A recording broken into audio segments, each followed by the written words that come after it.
Welcome to the Wife Stories YouTube channel. New video every day, and don't forget to subscribe. Here we go. I shut the door behind me and catch a reflection in the car window, a look in my own eyes that makes me want to turn and walk the other way. It's that raw, accusing stare I can't escape, the one asking, "Who are you now?" There's no answer. I toss my keys in the passenger seat and stand there, breathing in the sharp morning air. The suburban street is quiet, wrapped in a hush that doesn't match the storm in my head. I was supposed to go to the office early, maybe swing by the cafe on Jefferson for an Americano, but everything feels wrong.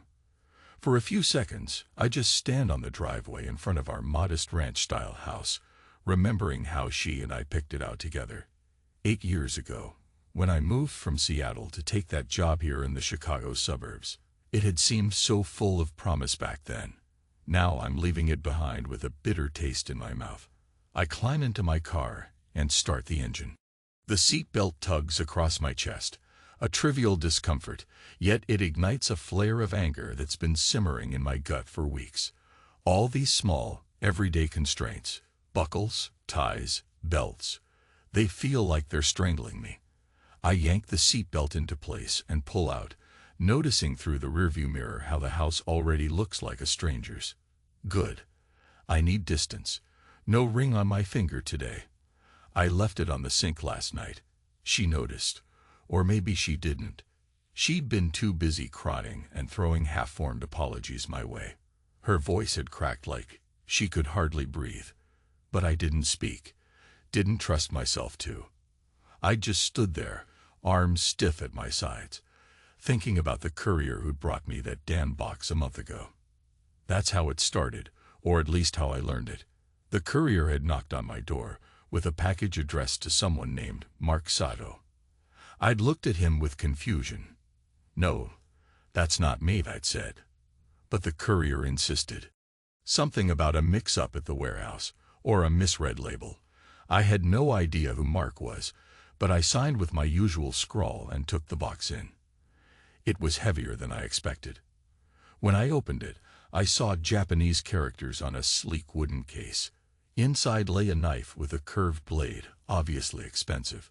The shipping note read, "A gift for my student, from Sato's personal collection." I stood by the kitchen table, feeling something thick and dark swirl in my chest. My wife, Anna, had been training at a martial arts studio. She called it a personal hobby that helped her de-stress. Mark Sato. The name on the tatami in that glossy brochure she'd left on the kitchen counter a few months back. The same name she'd casually mentioned once or twice, always breezing right past it, as if he were just another friendly instructor. Except that the shipping label gave me her full address. The name under recipient was Mark's, yet it was our place. That was the day the first puzzle piece landed in my lap. The next piece came soon enough, in the form of little clues, hushed phone calls, her phone lighting up at odd hours with texts she'd hide. She started staying out late, to train harder, or to help a friend with marketing strategies. Meanwhile, I'd be home tinkering with my old broken clocks, a strange hobby I'd picked up years ago, trying to salvage what others discarded. I'd pry open their backs, see their intricate gears in disarray, and try to coax them back to life. I did it to quiet my mind. But this time, it didn't help. I drive in silence now, heading nowhere in particular. The radio is off. The only sound is the rumble of the engine and my heartbeat throbbing in my ears. My palms sweat against the steering wheel. I think back to the moment I found her with him. The moment everything snapped into brutal focus. It was a Friday night. I came home earlier than usual, wanting to surprise her with dinner reservations for a belated anniversary celebration. We'd skipped doing anything big on the actual date because she said work was hectic. Fool that I was, I believed every word out of her mouth. I stepped inside, quietly shut the front door, and immediately heard voices down the hallway toward our bedroom. I recognized hers. Breathy, eager. The second voice was male, deeper, hushed. No TV, no music, just them. My gut twisted so hard I couldn't move. I just stood there, heartbeat raging in my neck. Part of me screamed to walk away, to get out before I saw something that would ruin me. Another part needed the truth, so I made myself tiptoe forward. My wife's voice carried through a thin crack in the bedroom door. The words themselves were impossible to make out, but the tone was a low, intimate plea. The door was half open. Maybe they were too caught up to realize I'd come home. I glimpsed a tangle of limbs, the sheets half pulled off, the faint sheen of sweat on his back, an athletic build, shorter than me but sculpted, with that small Japanese character tattoo on his left arm. She was under him, hair splayed across the pillow, eyes closed in ecstasy as she moaned. It was an image that carved itself onto the inside of my skull, raw and undeniable. Something in me turned to stone. I didn't crash in on them, didn't roar or flip out. I felt hollow, like my soul had just left my body, and all that remained was a trembling husk. My lips went numb, my mouth turned dry, and still I couldn't wrench myself away from that humiliating sight. The muscles in my jaw locked. I considered stepping forward, but my feet refused to move. So I stood there, a ghost in my own hallway, invisible in the shadows. Then he shifted. He kissed the side of her neck. My mind went blank with rage. I took a single step forward, enough for the floor to creak. For a split second, their movements froze. She turned her head, eyes snapping open. When she saw me, the color drained from her face in a rush of shock. He twisted around, meeting my gaze with a mixture of alarm and defiance. No one spoke. We stayed locked in that moment, time warping, my lungs burning for air. The next second, I turned around and left. I walked out of my own house.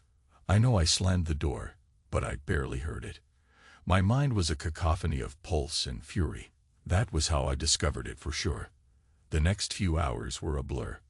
I drove around, ended up in the parking lot of some chain restaurant, stared at the fluorescent lights, and realized my phone was buzzing. She must have called a dozen times. I didn't pick up. I sat there, fingers clenched on the steering wheel, trying to process how everything could unravel so fast. When I finally returned home in the dead of night, Mark was gone. She was curled up on the couch, arms around her knees, her face swollen from crying. I didn't speak. She tried to stand and come near me, but I shook my head and retreated to the guest room. That night was the longest of my life. I heard her sobbing through the walls, but I felt nothing except a cold, yawning emptiness, like my emotions had been forcibly ejected, leaving behind only a dull ache. In the morning, we tried to talk, but it was a stumbling mess. She insisted it was the first time it had gone that far. I didn't believe her. She said it meant nothing. A fling. A mistake. Yet I knew I'd seen raw passion in her face. You don't fake that. Then, last week, that second package arrived, this time with no mistaken address. It bore our names, but inside were personal items Mark had accidentally left at our place during his visits. She told me she'd asked him to send them back. Among them, I found a small note scribbled in rushed handwriting.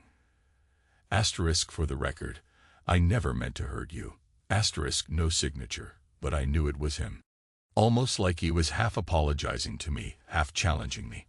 I wanted to rip that note apart. Instead, I just stuck it in one of my broken clock drawers, stuffed away with old gears and cracked dials. Let it rot there. I can't forget the look on her face when I laid that note on the table, a flicker of guilt, then shame, then something unreadable. She refused to say another word about it. So we existed in this purgatory, living under the same roof like strangers, crossing paths in the kitchen, exchanging forced small talk. I'd lost so much weight my pants were loose around my waist. She tried to cook me breakfast once, but I walked out without touching a single bite. Each day, I found it harder to breathe in that house. Like my own living space had become a tomb. Yesterday, she confronted me in the hallway. She insisted we talk about where we stand. I just stared at her. She caught me off guard with a question about fatherhood, our old argument about whether we should have kids. She said, "Would it matter if I told you I want children now?" that I want to fix this, everything, and start over. She reached for my hand. My response was a single hollow laugh. Then I brushed past her, locked myself in my workshop among the broken clocks, and wondered why it took this catastrophe for her to decide she wanted a family. Hours later, when I came out, she was in the bedroom, crying. It didn't move me. Which leads me to this morning. Me, stepping outside, leaving the ring on the sink. The ring that once signified promise. Let it stay there, gleaming dully under the bathroom light, as pointless as any vow we ever made. Now I'm out in my car, unsure where to go but certain I can't stay. The memory of her moans, of his body over hers, it plays in my mind like a broken record. It's humiliating, it's maddening, and it's turned me into a man I don't even recognize. I've been driving for maybe 15 minutes, turning randomly, letting each traffic light or stop sign guide me. The roads blur into a grayish sprawl of gas stations, suburban houses, and office buildings. Finally, I pull into a strip mall parking lot. There's a coffee shop on one end, a dentist's office in the middle, and a martial arts supply store on the far side. I see the bright sign with a stylized fist. My pulse quickens. It reminds me of him. Mark, the so-called sensei who stole my wife's body, if not her heart. I park the car, but don't get out. I just stare at the store from behind the wheel, a swirl of anger choking me. Yesterday I ordered a DNA test. Not for paternity, but for self-identification. I told myself it was a gesture, something to find out who I am.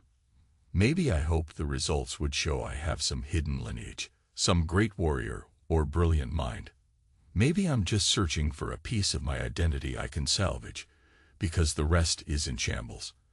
I'm that desperate. In the side mirror, I notice a figure approaching on foot, an older man wearing a gray hoodie. He passes by, glances in, sees me scowling, and speeds up. That's how I must look now. A man on the verge of snapping.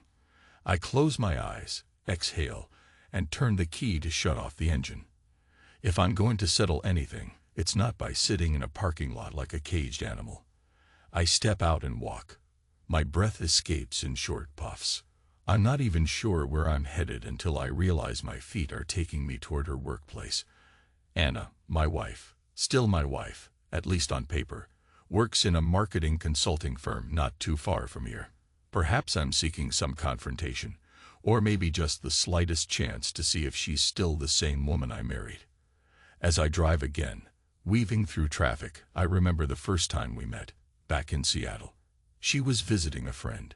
We caught each other's eyes, ended up chatting for hours. She was vibrant, unstoppable in her ambition. That sparkle in her voice drew me in. It wasn't perfect, no relationship is, but it felt real enough that we built a life. Now that life is rubble, and I'm not sure if I hate her or still love her, or if the difference even matters.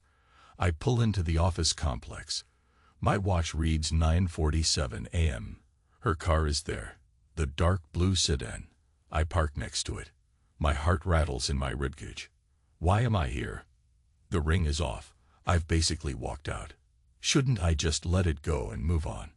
But a low voice in my head hisses, *, you're not done. *, so I unbuckle, storm inside, past the lobby with its cheap modern decor, ride the elevator up to the second floor. My nerves are frayed, but my face is set in a mask of calm. The elevator doors open to a corridor lined with frosted glass doors. Hers is near the end. I enter. A receptionist greets me. She recognizes me. My wife introduced us months ago. All smiles. Back when everything was normal. She says, "Harry, everything okay?" I manage a stiff nod and ask if Anna's in. The receptionist looks uneasy, picks up the phone, presumably to warn Anna. Moments later, Anna appears in the hallway. She looks startled to see me, as though I've come to deliver a final blow. Her hair is pinned back, makeup immaculate, her posture that perfect, professional composure she's known for. Except now there's tension in her eyes. We speak in hushed tones. I can't recall the exact words, only that she asks me, "Why are you here?" And I say, "We need to talk." She glances behind her, where a coworker lurks, clearly eavesdropping. She leads me down the hall to a small conference room. Once the door is shut, the mood changes. The walls have that industrial gray paint, making the space feel cold. She stays near the door, arms folded over her chest. I stand by the table, blood pounding in my ears. "I don't know what you expect me to say," she begins. Her voice is taut, but there's an underlying tremor. I can barely contain my anger. "You think I came here for a speech? Or you think I need to see your tears again?" She sets her jaw. "You left the house this morning without a word. I get you're furious." "No," I cut her off. "You don't get a damn thing." She flinches. We're both breathing heavily. She takes a step forward, lowering her voice. "Look, I understand you hate me right now, but I never wanted it to reach this point." I notice how she keeps glancing at my left hand. She notices there's no ring. She looks up at my face, eyes pleading. "Is there anything left to save?" she whispers. My stomach twists. I want to lash out, to spit something hateful, but all that comes out is a tight laugh. "You should have thought about that," I say, "before you invited him into our bed." Her eyes dart away. Shame flickers, replaced by a defiance that stabs at me. "It was never about wanting to hurt you. I was lost. I wanted to feel alive again. Mark, he was just." I slam my fist down on the table. She jumps. My voice is a low hiss. "Don't say his name." "Not to me." She takes a ragged breath. For a moment, we just stare at each other, two strangers who used to share a life. Then the door swings open, and her colleague, someone I barely know, peeks in with a concerned frown. Anna waves her off, shutting the door again. I exhale, stepping back. My pulse is out of control. "Harry, please," she says, voice almost shaking. "Can we do this at home? People here, this is my workplace." I nod stiffly. "Fine, but I'm not staying in that house tonight.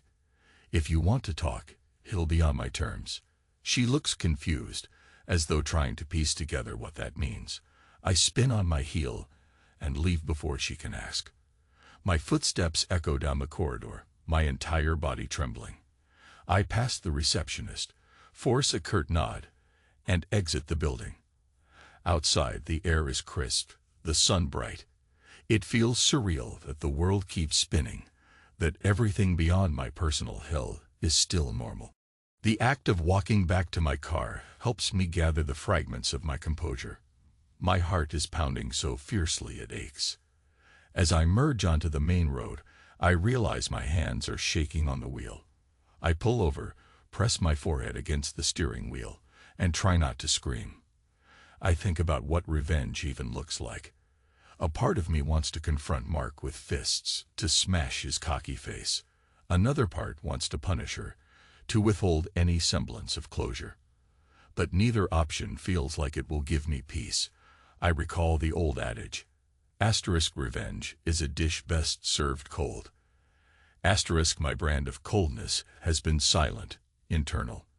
But is that enough? Or will I tear myself apart from the inside? Eventually I drive away. I cross the city limits, heading north toward that quiet industrial district. I used to pick up broken clocks from a salvage shop there. Something about rummaging through the battered mechanicals used to calm me. Now, it feels like a relic from a life that no longer exists. I park near the side of a looming warehouse. The place seems deserted. I get out, wander toward the metal gate. It's locked, a sign reading "CLOSED Favor Renovation." Frustration spikes, and I grip the chain-link fence, rattling it. A mocking finality meets me. Like every door is slamming shut. I return to the car. For a while, I sit and stare at the empty lot, unraveling piece by piece. My thoughts churn. The bedroom scene, her face at the office, Mark's smug presence overshadowing everything I used to hold sacred. Then an idea surfaces, dark and twisting. She's more than a little proud of her polished image in the marketing world. Mark's entire livelihood rests on his reputation as a disciplined instructor. What if I strip them bare in the eyes of everyone they care about? I feel an electric jolt at that notion. I imagine confronting Mark publicly, maybe at that dodo he runs, or in front of Anna's colleagues. I'd force them to see the shame, the lies. Let them squirm under the same humiliating spotlight they cast on me. But then I picture the disgusted stares from everyone else, maybe even pitying me, and my stomach clenches. Do I really want to become that man who airs his dirty laundry in front of the world? I lean my head back against the seat. My phone buzzes. The number on the screen is unknown. Part of me thinks it could be Mark. For the first time, I feel a savage desire to talk to him. I answer, but it's not Mark. It's the lab confirming my sample is being processed. That DNA test. Great. I mutter a distracted thank you and hang up. My phone pings again. This time, a message from Anna. Asterisk, let me know where and when to meet. I'll be there. Asterisk, I toss the phone onto the passenger seat without replying. My chest is locked in a vice. I turn the key and drive off aimlessly, letting the hours pass until the sun begins to sink behind the skyline. My mind is set. If she wants a conversation, I'll give her one. But it won't be in that house. I have a place in mind. A secluded spot near the lake. It's where I used to go to clear my head. I text her back the location, telling her to come alone. She replies with a short asterisk okay asterisk and a question mark. My gut churns. Perfect. Let her squirm. By the time I reach Lake Michigan's quieter shoreline, the sky is painted with streaks of orange and red. The water laps gently against the rocks. The wind carries a chill that seeps through my jacket. This area is mostly deserted, just a small parking lot and a fence that lines the rocky edge. I lean against the hood of my car, arms crossed, waiting. She arrives about 20 minutes later, stepping out of her sedan with caution. She spots me, hesitates, then walks over. I notice how she hugs herself against the wind, wearing a light coat that's more fashion than function. Typical. She keeps a few feet of distance between us. You're freezing, I note coldly. I'm fine, she snaps, as though my concern is an insult. We stare at each other in the dying light. Eventually, she says, so talk. I let out a low breath. I want to know why. And don't feed me that bullshit about wanting to feel alive. I need the real reason. She closes her eyes, rubs her forehead. It's complicated, she begins, but sees my expression and quickly changes tack. I was lonely, Harry. You pulled away over the last few years. Maybe I did too. We were stuck in a routine, living under the same roof, but not really seeing each other. Then I met Mark. He noticed me, complimented me. Everything felt electric. Her words slice at me, but I keep my face hard as stone. So this was my fault, I say quietly. I made you do it. She flinches. No, that's not what I'm saying. But it was a perfect storm. I felt neglected. When he looked at me, I remembered what it was like to be desired. I laugh, a sharp, mirthless sound. So you used our bedroom to reignite your spark. You must have known it would destroy me. Tears glisten in her eyes, but I'm past sympathy. She steps closer, voice trembling. You always wanted your space, your broken clocks, your quiet. I tried to break through, but you kept shutting me out. Then I just gave up. I'm not excusing it. I'm just telling you how I felt. My jaw is tight. And Mark, you told him everything about me, I assume. She exhales shakily. Yes, he knows how you collect those clocks, how you get lost in them. He knows we were drifting apart. My hands clench into fists at my sides. The mental image of them discussing me, analyzing me behind my back, my insecurities, my obsession with old broken things, makes my stomach lurch. Congratulations, I say through gritted teeth. She tries to reach for my arm, but I jerk away. I asked Mark to stay away, she murmurs. He hasn't contacted me in days. Really? I snap, because I got a note from him last week. He said he never meant to hurt me. What did you mean when you said he hasn't contacted you? That's a lie, or you just forgot to mention it. She goes pale. He said he was sending me some of his stuff back. I didn't know about the note to you. Please believe me. I never wanted any of this to become a spectacle. I was hoping you wouldn't have to see him again. Do you think that makes it better? I take a step toward her, and she looks up, alarm flickering in her eyes. You think if I just don't see him, the memory of you two together goes away. Tears spill down her cheeks. I'm sorry, she whispers. I can't change what happened. For a moment, I let the silence speak for me. The cold wind whips her hair across her face. Then I turn away, leaning on the fence. My heart is pounding so hard I can feel my pulse in my fingertips. In a low voice, I say, the day I found out about your affair, I wanted to burn the whole world down. Especially you and him.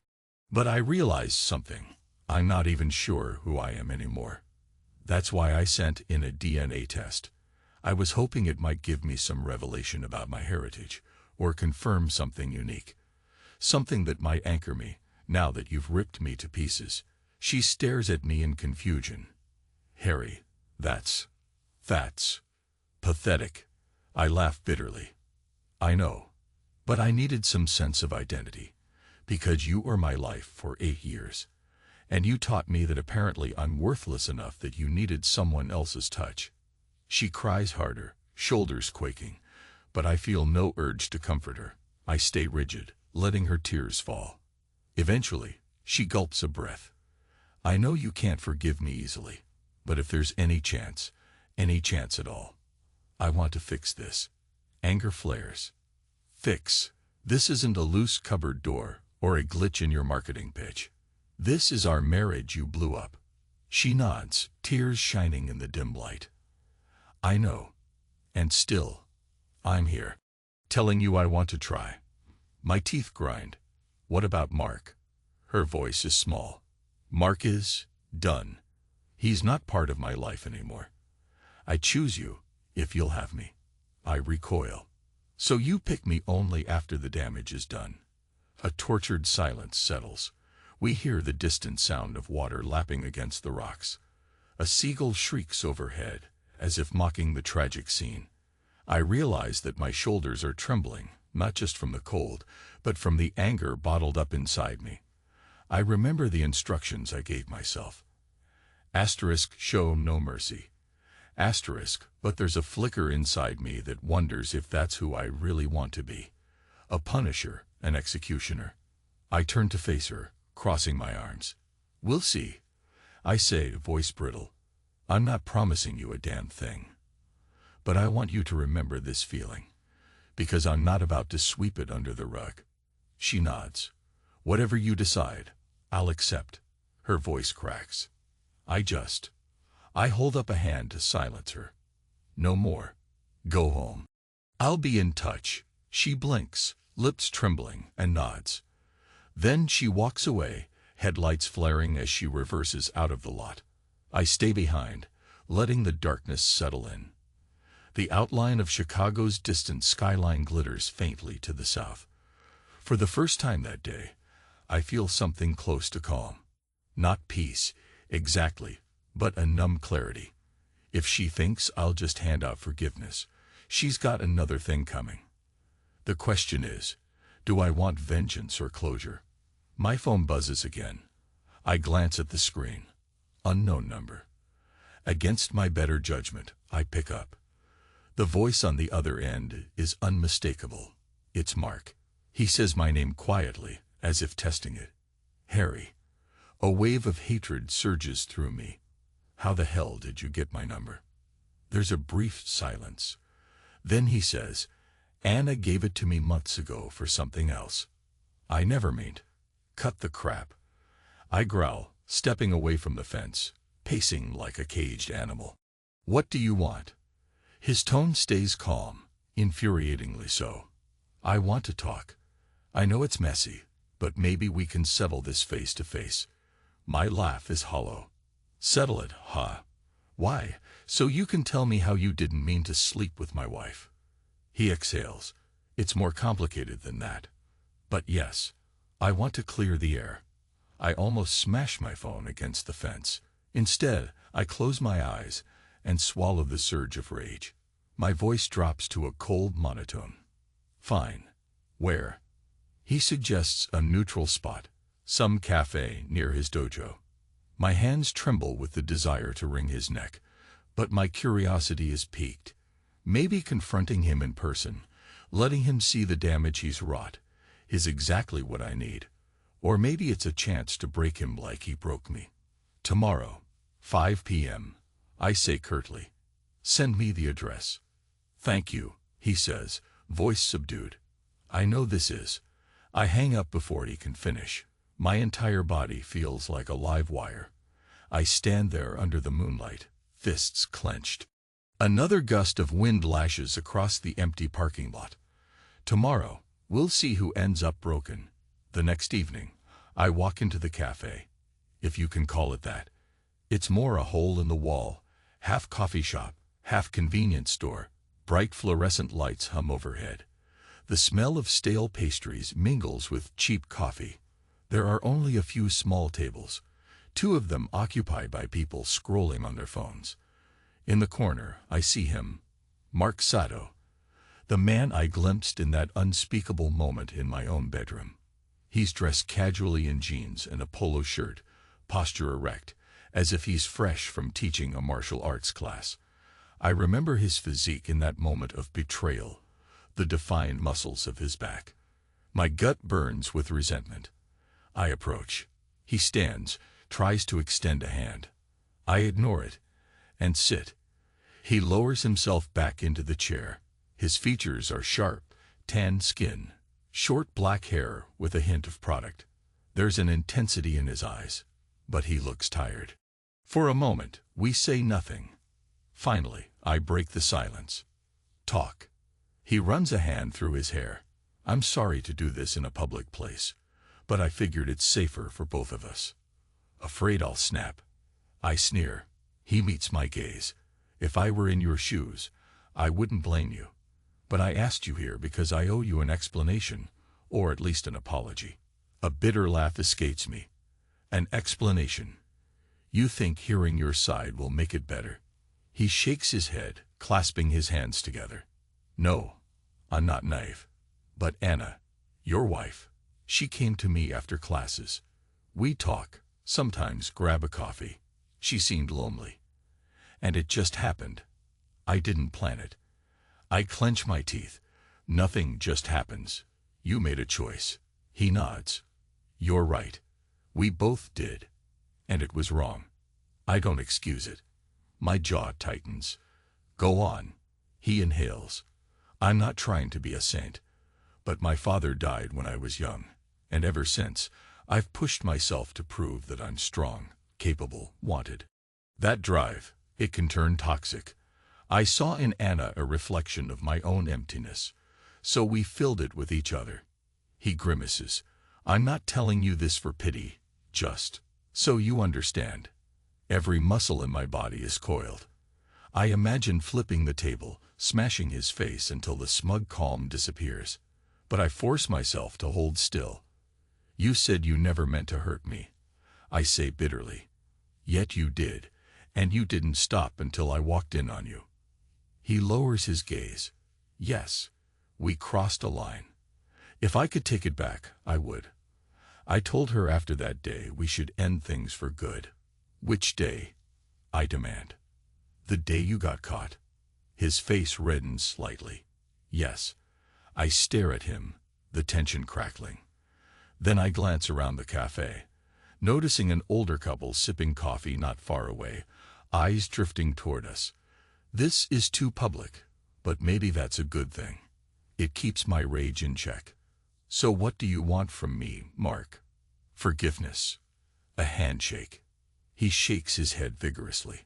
No, I know I don't deserve your forgiveness. I'm leaving for Hawaii next month. There's a new position opening at a sports institute. Anna and I are over.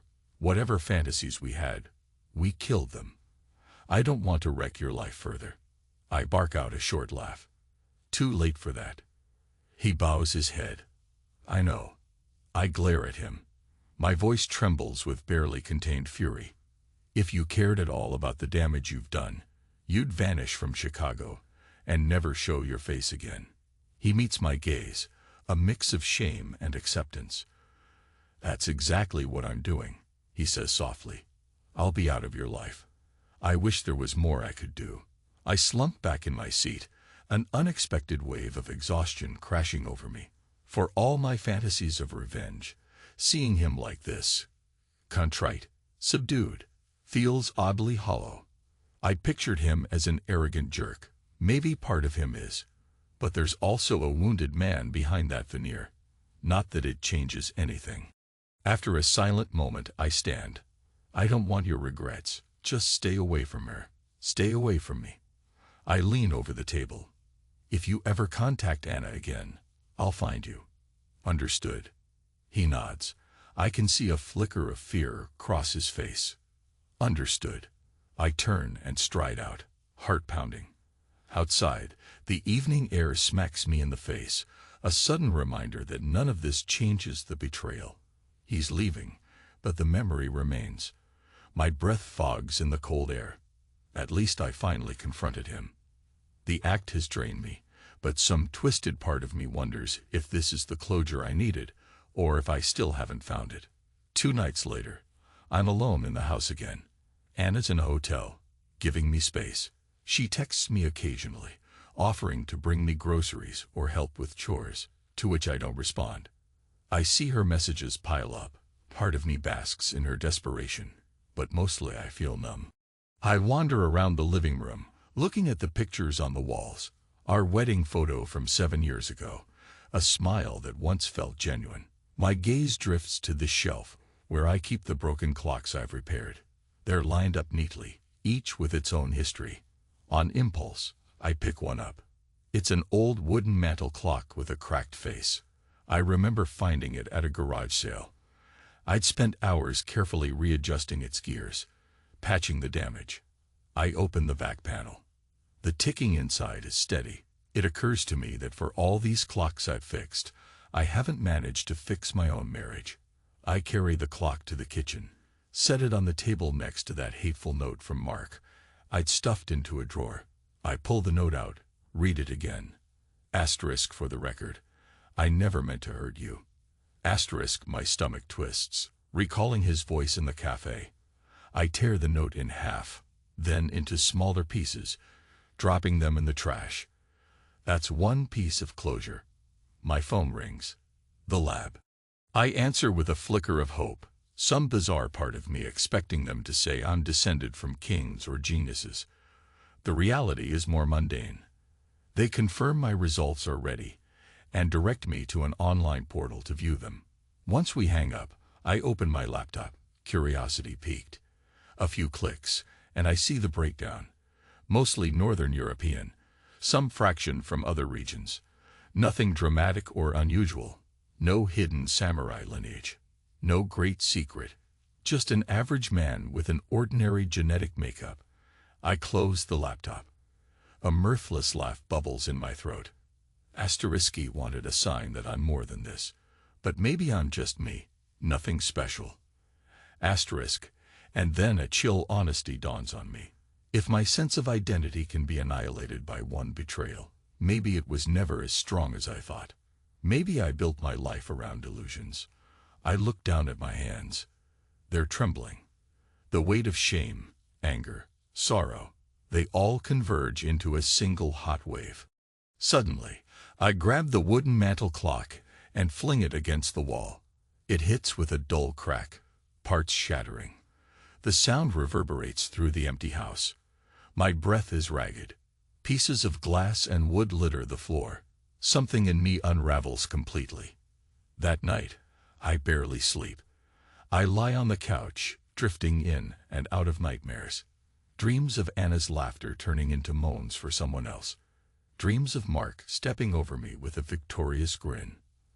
I wake up soaked in sweat, a hollow ache in my chest.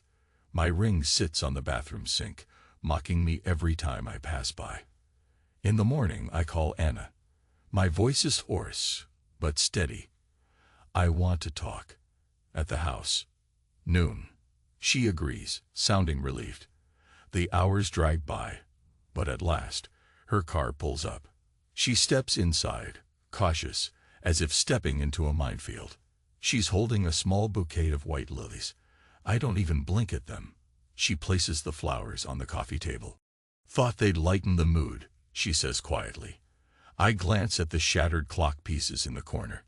Unless you can fix that. I doubt it. Her eyes flick over to the debris, and she gasps. You smashed it. I shrug, arms crossed. I guess I lost my composure for a moment. But that's what this all is, right? A bunch of broken pieces that might never fit together again. She bows her head. I'm sorry. She stops, noticing my glare, and switches tactics. Harry, I don't know if we can repair our marriage. But I do know I still care about you. I want to try. Even if you hate me right now. I fix her with a stony look. Is this about guilt or genuine love? She flinches. It's both, she admits. I do feel guilty, but I also realize I can't just erase what we had. I miss it. For a long moment, I don't respond. The heaviness in my chest tightens. A surge of images flood my mind. Her betrayal, my rage, the quiet evenings we used to share, her scattered laughter. I exhale slowly. I can't pretend this never happened, I say. There's a part of me that wants to walk out that door and never look back. Her eyes fill with tears. If that's what you choose, I won't stop you. She whites her cheek. I'll sign whatever you want. A divorce, a separation, anything. My throat constricts. It would be so easy to say, yes, let's end it. But there's a piece of me that remembers I once loved this woman enough to build a life with her. And I'm not sure if I'm ready to kill that part off, or if it's already dead. I need something, I say, voice trembling with suppressed emotion. I need to see that you're ready to accept any consequence. I am, she whispers. Tell me what you want from me. I look around the living room, the photos, the broken clock, all the intangible pieces of our shared years. Then I turn back to her. You ended it with Mark. That's step one. I've confirmed he's leaving the city. Good. But for us, we need counseling, or we need closure. One or the other. Maybe both. No easy shortcuts. She nods fervently, tears brimming. Anything. I'll do it. My heart is pounding so hard it hurts. Is this my revenge? To make her live with the weight of what she's done, prove herself day after day, while I watch and decide if I can ever trust her again. A grim satisfaction creeps in, but also a pang of regret. This isn't a clean victory. Nothing about this is clean. All right. I say at last, my voice thick. We try counseling, and you move out temporarily. I need space. If you push, I walk. She nods, chest heaving. I understand. Suddenly, words catch in my throat. One condition, I add. Don't you dare ask me for comfort when you feel guilty. Live with it. Face it. Tears stream down her face as she whispers, okay. That's it. I gesture at the door. She turns, shoulders shaking, and leaves without another word. The quiet that follows hits me like a sledgehammer. I collapse into a chair, bury my face in my hands, and let out a guttural sound that's part sob, part sigh. I'm drained. God, I'm so drained. Weeks pass in a grim routine. Anna finds a temporary apartment not too far away. We attend a few counseling sessions, which consist mostly of me refusing to speak while Anna tries not to cry. It's an awkward dance of half-truths and open wounds. The counselor encourages me to articulate my anger, but I hold back, letting my silence speak, because my anger is too big for words. My ring remains on the sink, untouched. Meanwhile, Mark leaves Chicago. He posts something on social media about starting his new position in Honolulu.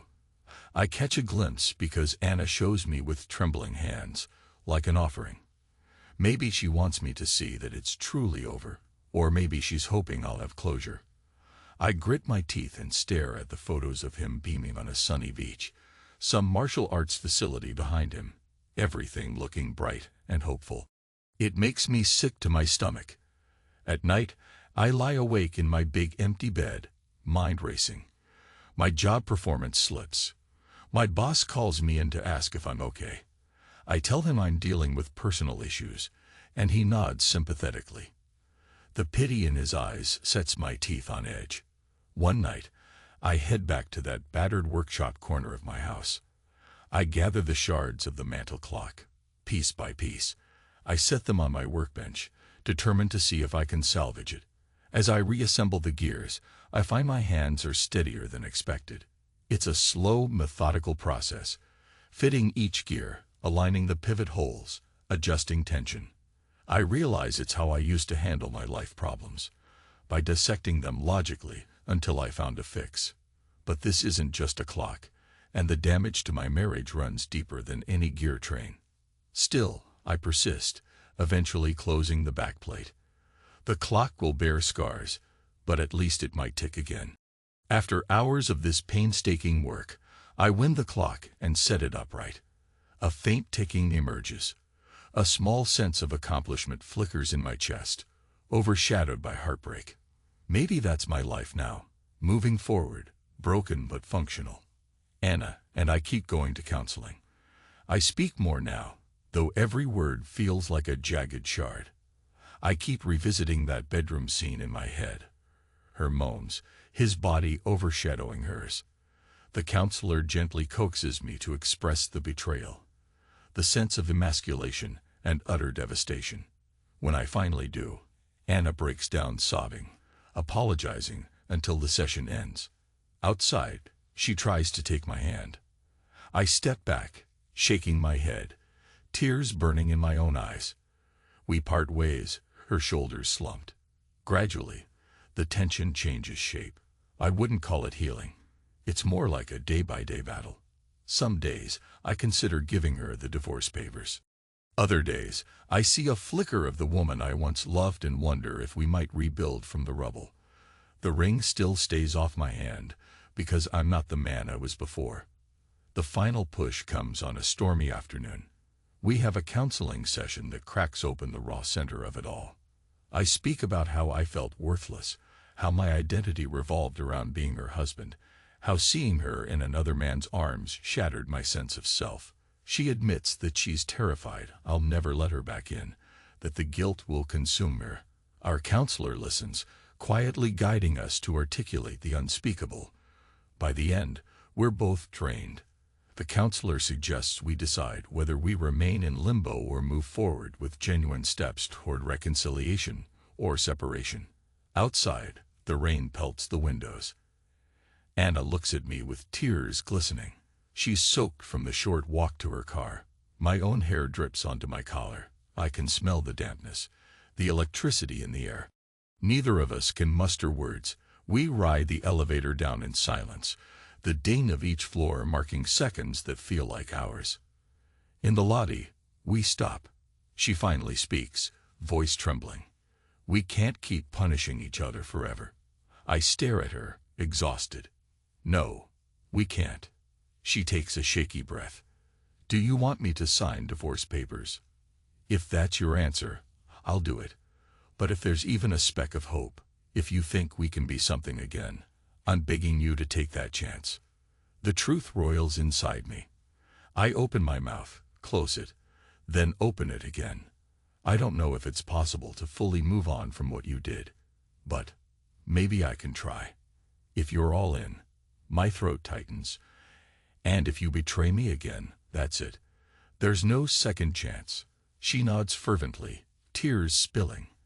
I won't. I swear to you. She reaches out, places a trembling hand on my shoulder. This time, I don't pull away.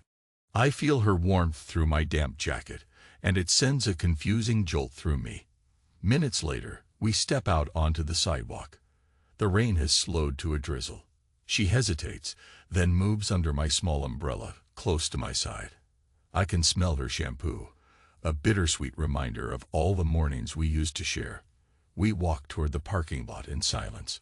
The heaviness in the air is matched only by the swirl of half-formed emotions in my chest.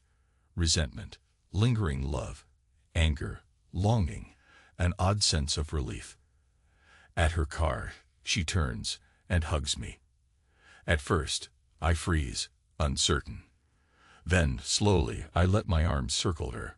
We cling to each other, both soaked, both shaking, as if the smallest breeze could knock us over. Her tears dampen my shoulder. My jaw clenches, resisting the urge to cry myself. When we finally pull apart, the question in her eyes is clear. Asterisk, is there any chance you'll forgive me? Asterisk, I still don't have an answer. But I nod once and say, let's go home. It's not a guarantee. It's not an absolution. But it's a start. We drive separately, returning to that house in the suburbs. The same place that once felt like a dream, then a nightmare. I open the door, and the memories of that day, Mark in our bedroom, flash through my mind like lightning. My body tenses. She steps in behind me, eyes flicking to the hallway. She senses it too, but neither of us speaks. In the dim living room, she reaches for my hand again. This time, I don't pull away. We stand in silence, the magnitude of everything closing in. Finally, she says, I'll sleep in the guest room tonight. I nod slowly. Okay. Then she gently places something in my hand. It's my ring. The one I left on the sink. Whenever you're ready, she whispers. Her eyes brim with hope and fear. Then she walks away to the guest room, quietly shutting the door. I stare at the ring in my palm. My reflection warps on its surface. I slip it into my pocket. No, I'm not ready to wear it yet. But maybe I'll keep it close, as a reminder of what still might be possible. I sink onto the couch, every muscle screaming with fatigue. In that heavy silence, a single broken asterisk, and as the clock in the corner keeps ticking, I finally let myself believe there might be a tomorrow worth facing, one way or another.